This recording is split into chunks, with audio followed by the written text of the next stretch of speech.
Let's take a look at two of the most popular premium airbrushes available today. Both of these are made by Harder and Steenbeck. On the left, we have the Evolution 2024, which was released in late 2023, and on the right, we have the Infinity 2024, which was released about 1 year later. In my first two videos for these airbrushes, I said that I was going to make an update on them when I got to spend a little bit more time painting with them. And so I figured it would be interesting and a bit more fun to put both of them in one video and compare them against each other. And if you're new to this channel, I just want you to know that I bought both of these airbrushes with my own money directly from Harder and Steenbeck when they were available for pre-order. So first thing up, side by side, these two look pretty similar. There's a few differences, I'm going to get to those in a little bit, but both have Harder and Steenbeck's triple chrome plating.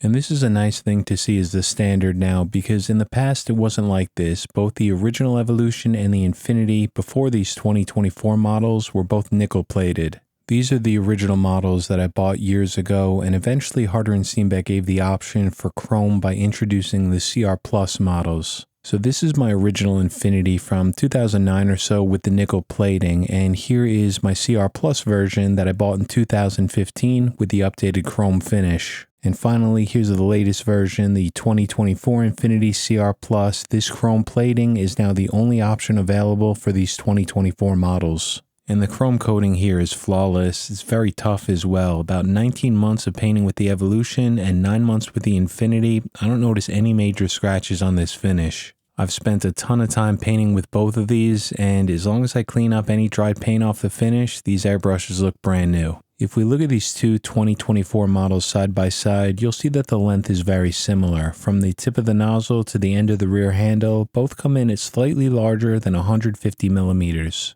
Another important measurement is the distance from the front of the trigger pad to the tip of the nozzle. So I get about 49 millimeters on the Infinity and about 52 millimeters on the Evolution. Again, this is very similar. In the hand while holding these airbrushes, the trigger to nozzle distance feels exactly the same to me. Regarding the weight, the Infinity 2024 comes in at 86.2 grams, and that's with a 2 milliliter cup and the quick disconnect that comes in the box. The Evolution 2024 is a heavier airbrush. It weighs about 100 grams, and this is also with the 2 milliliter cup and the Harder and Steenbeck quick disconnect.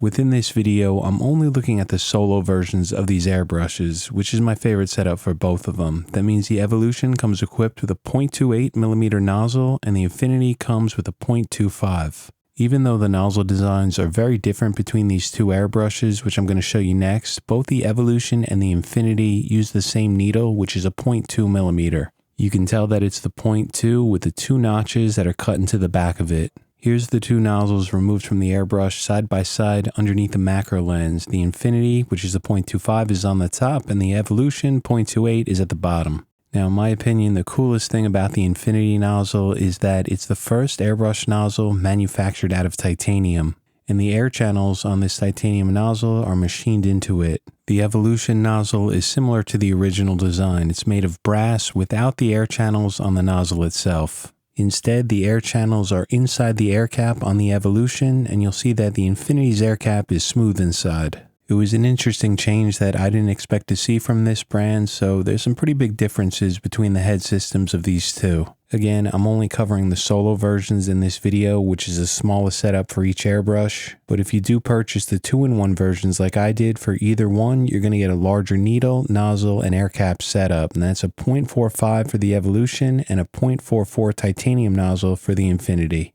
And I found those both very useful for thicker paint and spraying higher volumes if you're working on some larger projects. You also get larger cups that you could swap onto your airbrush if you'd like, and I covered all this in my first two videos on these airbrushes, which I'll link on the upper right hand side of the screen.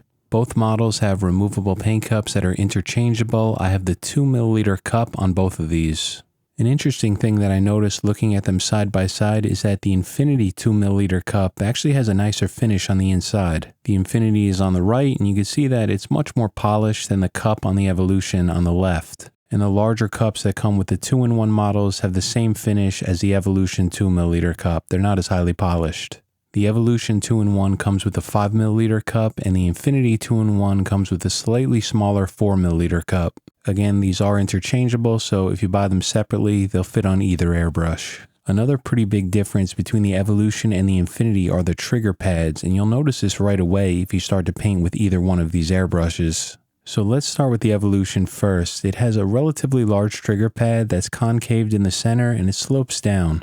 There's also a few notches or grooves across the length of it just to add a bit more grip for your trigger finger. Compared to the previous generation Evolution on the top, it's a similar design, but it's much larger, and I absolutely love this. I think they did a very nice job updating this one. In my hand and while painting with it, this trigger pad feels great. My finger fits it perfectly, and I never feel like my trigger finger is slipping in any way. It's comfortable, it still offers a fair amount of grip, and everyone I've spoken to seems to love this trigger pad as well. I actually haven't spoken to anyone who didn't like this one yet, so awesome design here. Moving along to the Infinity, this trigger pad is very different. It's the most unique design I've ever seen. Looking at it from the top, it almost looks like a strawberry or an acorn with these little notches and a ton of texture added to it.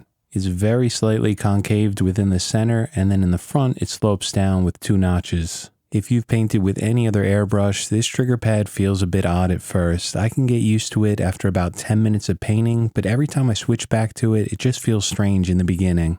It definitely offers the most grip that I felt from any trigger pad, but sometimes I think it's a bit too much. But with that said, I'm still very happy painting with it, and I'm going to continue to use it, but between the two, I think I prefer the design of the Evolution. That's entirely personal preference, of course, because I know a few people that have told me that the Infinity's trigger pad is actually their favorite. Both are fantastic designs though, just giving you more options, and I'm sure that if you test them out for yourself, you'll find the one that you like best. For me, it's the trigger pad on the Evolution.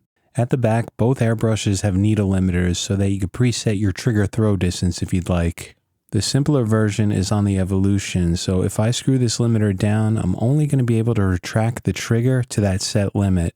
And remember proper trigger technique, down for air first, then back for paint. And if I unscrew this a little bit more, you can see I'm able to retract the trigger much farther, being able to spray more paint. Now the Infinity has a different one, and this is actually the best design for a limiter that I've seen from any airbrush. If I set that limiter to a certain point and keep it pressed in, it works just like the one on the Evolution. But if I pull back on it, it now bypasses that limiter and gives me full trigger throw distance. Harder and Steenbeck calls this their quick fix needle limiter, and it can be very useful to switch between full trigger or a limit with a literal push of a button. If you like to use needle limiters or trigger stops, this is the best one that you'll find from any airbrush. There's no question about it. Both airbrushes have cutaways at the rear handle, so if you want to quickly flush out any paint, you can press down on the trigger and pull back on the chucking nut. This nut, which Harder and Steenbeck calls the clamp nut, is tapered inside and acts like a guide when you insert your needle. It's the same with both airbrushes. Simple little feature, but it's a nice touch. After I unscrew that nut, if I unscrew this gold middle piece, and that's what Harder and Steenbeck calls it, you're going to see the needle guide and the needle spring. It's a very nice design. You don't need any tools to disassemble this, perfectly manufactured parts as well. But the one thing about the Evolution is that there's no adjustment for your trigger tension like you'll see in most other airbrushes. The tension is set by Harder and Steenbeck with the spring that they chose for this airbrush, so it's always the same. I will say though that it's a very soft and smooth trigger action. There's no sort of grittiness with it. It feels great when you're painting with it. And with the Infinity, it's a different design here. First of all, this red rear handle is made out of aluminum, so it's much lighter. And once that handle's removed, you're going to see this adjustment screw to adjust the tension or the resistance on the trigger. And if I tighten this down all the way like I'm doing here, this trigger is going to feel a lot heavier. It's going to have a lot more resistance on it. If I loosen it up, it's going to feel a lot softer and lighter. And this is all going to be personal preference. You can set it any way you like. And a nice thing about this too is that you can still adjust this with the rear handle attached to the airbrush. So the cutaway handle on this Infinity has 2 features: quick flushing like I just showed before, same with the Evolution, but also the accessibility to adjust the trigger resistance. To remove this rear assembly on the Infinity, you need this little tool that comes in the box when you buy it. Just insert it into one of these holes and rotate it to the left. Besides that adjustment screw, the rear assembly is pretty similar to the Evolution. Here's the 2 laid out on the table so you can see the differences.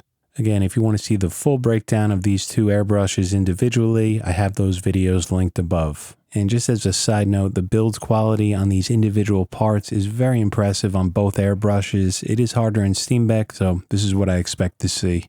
One of my favorite updates for both of these 2024 models is the redesign of the trigger lever just behind the trigger. Harder and Steenbeck calls this the Trigger Cam Control Excenter. There's also a few changes inside the airbrush as well. I showed that in the original videos, but the trigger control and the responsiveness on these new models is outstanding. It really is one of the best out there today. It's right up there and on par with my other favorite detail airbrushes like the Sotar, the Micron, and the Creo 771. So from here, we're going to move along to the most important thing about these airbrushes, the way they spray. So the first thing up is going to be the airspeed that I know that a lot of you guys want to see. For a control or a base level, I'm starting with my Creo's PS771, spraying at 20 psi, about 3.5 inches away for an airspeed of 4 meters per second. Switching over to the Evolution, same distance, same psi, I'm spraying here a little higher, it comes to around 4.2 meters per second.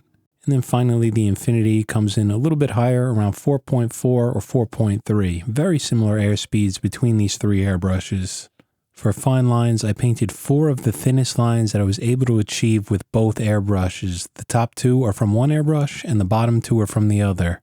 For scale, I have an old red sable paintbrush here that I pulled a single hair from. It's a natural hair, and you'll see that when I place it next to my lines, both airbrushes were able to achieve a line just as thin, if not thinner, than a natural hair. Looking at these lines now while I'm making this video and editing it, I'm having a hard time seeing much of a difference, if any at all, and I painted them so I know which is which. These were all painted with the same paint, Schmincke Aero colors, reduced 1:1 with distilled water, spraying around 24 psi.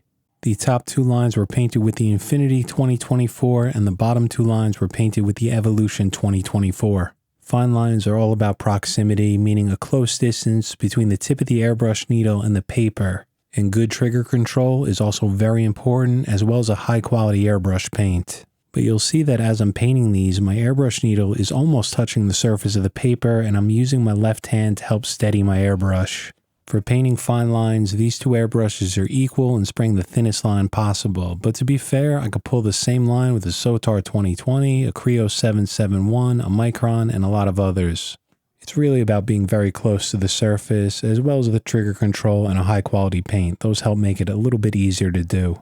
I'm starting to lose my voice here, but let's go a little bit further with this detail test by writing out the word airbrush on a matchstick. The reason that I like doing this is that it helps give you a sense of the scale, because a matchstick is tiny and you get a sense of the trigger control where I start and stop the paint. I had no problems doing this again with the Infinity, and with the Evolution, which I'm doing now, same thing. No problems at all. I was able to pull out some very thin lines and write out these letters. One thing that I really like about the Evolution is that the needle tip protrudes out a little bit more than the Infinity, and it's easier for me to aim the paint exactly where I want it to be. Side by side, I can get similar detail between the two. I think the paint in the Infinity was a little bit more reduced, so the lines are a bit softer, but very similar detail, and the control in both was excellent. And when I mention trigger control, I'm talking about the responsiveness of the trigger, and in both of these airbrushes, that trigger control is perfect. It's a huge upgrade from the previous generation models, which was my only gripe about them, that when I pull back a little bit, there was always just a very slight delay. It was very subtle. With these new 2024 models, that delay is a thing of the past. The responsiveness on both of them is perfect. So in this example here, I'm holding down the trigger so that air is continually flowing, and all I do is slightly apply some pressure backwards for the airbrush to spray a dot.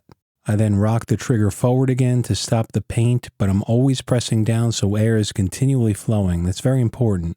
I'll switch off between the two here so you can see how in tune that paint flow is with the trigger. If you look at both of these, it almost looks like my trigger finger isn't moving at all. Again, it's just a slight amount of pressure backwards, the airbrush releases paint. Now instead of just painting dots and lines, let's move along to a real life example of this portrait that I started a few days ago for this video. This entire painting is only done with 2 airbrushes. That's the Evolution 2024 and the Infinity 2024. Keep in mind that I'm still in the early stages of this one, defining the cheek, the forehead, and the placement of the hair. I still have a long way to go, but I think that it gives a pretty good sense of the performance that I'm getting out of both of these airbrushes and the control that I'm able to achieve. I want to show you an example of the atomization of the paint. I'm using my Infinity here, and I'm just mapping in some of the dark values of where the hair is going to be. I'm working on clayboard here, spraying Schmincke Aero colors at 20 psi, same reduction that I mentioned earlier.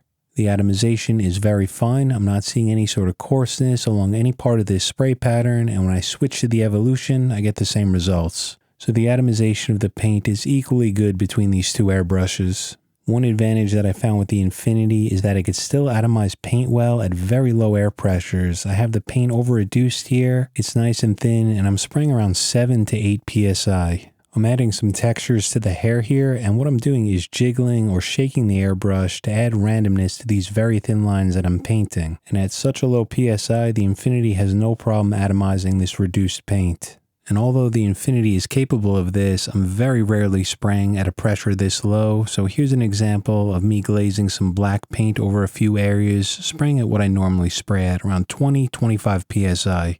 I found that the Evolution sprays much better at normal air pressures, meaning around 20 to 30 psi, and I'm using that here to build up some skin texture, spraying right around 25 psi. I have this ink reduced about 1-to-1 with water, and I'm just spraying a bunch of small dots, making sure they overlap and making sure to add some randomness within here. These small dark dots are going to act as the shadows within this skin texture, and later I'll come in, pull out some highlights with an eraser. While I'm painting with these, I find myself changing my mind over and over again about which airbrush I think is better. One minute I'm all about the Evolution, the next I love working with the Infinity. The point that I'm trying to make here is that I found that both of these airbrushes are top of the line with very similar performance when it comes to atomization and fine detail. You're not going to go wrong with either one. One thing I want to point out is an issue I found with the new Infinity is that the spray pattern narrows at around 35 psi, which makes it very inconsistent from around 35 to 42 psi. This is what I noticed with my particular airbrush, and it's only with the 0.25 titanium nozzle setup. And I'm not quite sure what's going on at this pressure range or why it does this, but it hasn't had an effect on me at all since I rarely spray the Infinity above 25 psi. But if you spray at higher pressures, it's something to consider because the Evolution does not have this issue. For me personally, and the way that I paint with an airbrush, I would probably give a slight nod to the Infinity Solo with that 0.25 setup, but I'd be happy with either one of these as my main airbrush. And with this Evolution being $100 cheaper than the Infinity, it might be the better option for most who want a high-end airbrush. That decision is going to be up to you as the buyer. So I want to thank you so much for being here, and I hope that you enjoyed this video. But finally, before I go, I want to say thank you so much for the incredibly generous support of the current channel members that are scrolling up on the screen right now. I'd like to welcome Adrian, Kevin at a very generous tier 3, and Tony M for resubscribing. Thank you guys so much. And a huge thank you to Washington and Son for the super thanks over the last few weeks. Be well, everyone. I'll see you back here next Friday.